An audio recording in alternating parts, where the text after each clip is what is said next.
In equilibria that involve slightly soluble compounds in water, the equilibrium constant is called the solubility product constant, or the KSP. The solubility product constant is written as the product of the concentrations of the constituent ions of a compound in a saturated solution.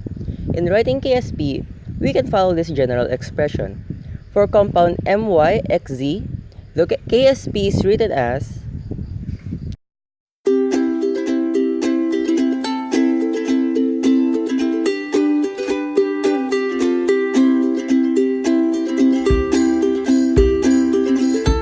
First of all, the subscripts of the compound MyXZ are the oxidation number of each constituent ions.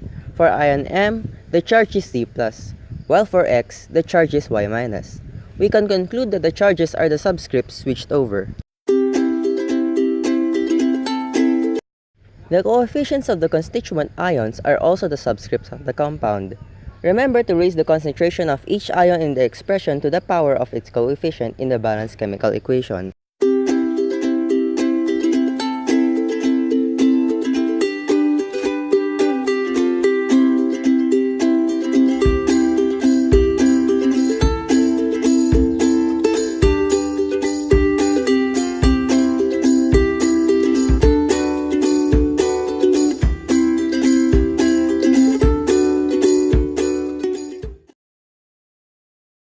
For example, slightly soluble calcium fluoride was dissolved in water. After switching the subscripts of both ions, we now have a calcium aqueous ion with a charge of 2+, and fluorine ion with -1 as the charge. Since the subscript of fluorine is 2 in calcium fluoride, we put 2 as the coefficient of fluorine as an aqueous ion. The coefficients tell us that calcium fluoride dissolved in water produces 1 calcium ion and 2 fluorine ions. The concentration of fluorine in the KSP expression was raised to 2 since it was the ion's coefficient. Another example. Solid zinc phosphate was dissolved in water.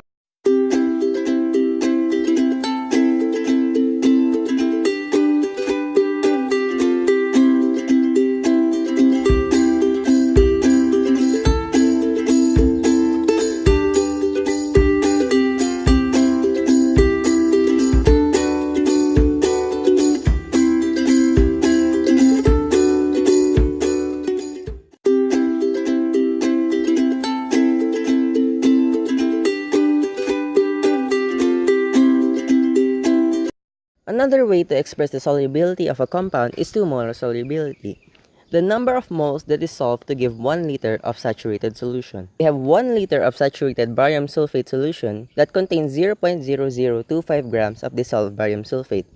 We need to find A, what is the molar solubility of barium sulfate, and B, calculate the solubility product constant for barium sulfate.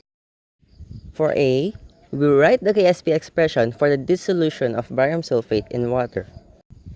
So we need to find the moles of barium sulfate divided by the total volume, which is equal to the mass of barium sulfate divided by 1 liter times 1 moles of barium sulfate divided by 233 grams of barium sulfate, which in turn equals 1.1 times 10 to the -5 moles of barium sulfate per liter. For B, we need to plug in the value of the molar solubility we calculated into the KSP expression of barium sulfate. And since both of these are substituents of barium sulfate, they both have the molar solubility of 1.1 times 10 to the -5 moles per liter.